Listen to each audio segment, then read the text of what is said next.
Chapter 24. Matt stood looking up at the sky over the clearing. "It's going to snow," he told the dog. "You can feel it, can't you?" The dog looked at its nose, testing the promise in the air. Matt reckoned he had been lucky so far. The heavy snows had not come. There had been flurries, thin and swirling, sifting through the trees. Many mornings he had waked to find a coating of white on the cabin roof, which would melt away under the noonday sun. Today, everything seemed different. The sky was the color of his mother's pewter plate.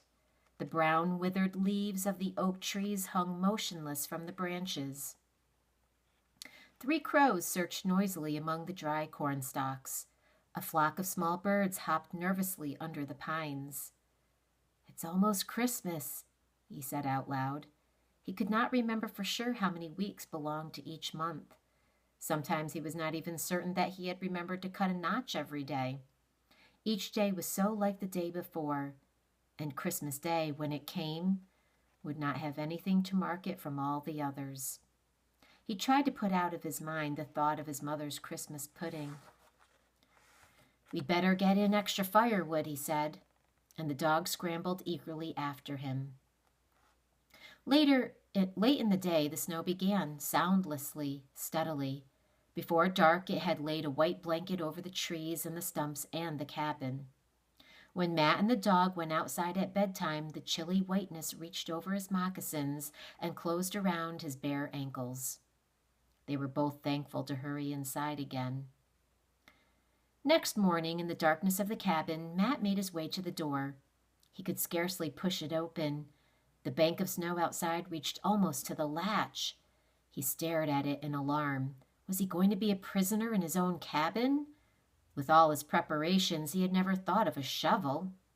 His axe would be about as much use as a teaspoon. He set himself to hewing a slab of firewood to make some sort of blade. By the time he had dug a few feet of pathway, the sun was high. He stepped into a dazzling white world. Now at last he could make use of the snowshoes that hung on the cabin wall. Eagerly he strapped the bindings about his legs and climbed up out of the narrow path he had dug.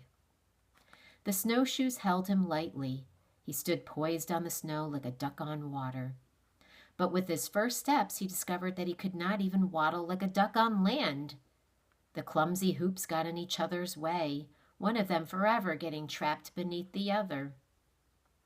All at once he got the knack of it, and he wanted to shout out loud. He tramped from one of his snares to another, waiting every few moments for the dog who floundered happily behind him.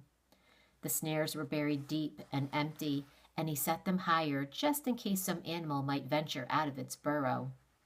Then he tramped all the way to the pond for the sheer pleasure of it. Coming back through the woods, he marveled at his own tracks, like the claw prints of a giant bird. Suddenly he realized that he was happy, and he had never been in the weeks since Etienne had gone away. He was no longer afraid of the winter ahead. The snowshoes had set him free.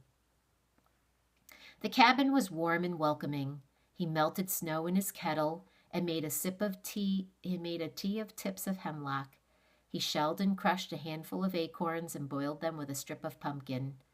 Afterwards, for the first time in weeks, he took down Robinson Crusoe.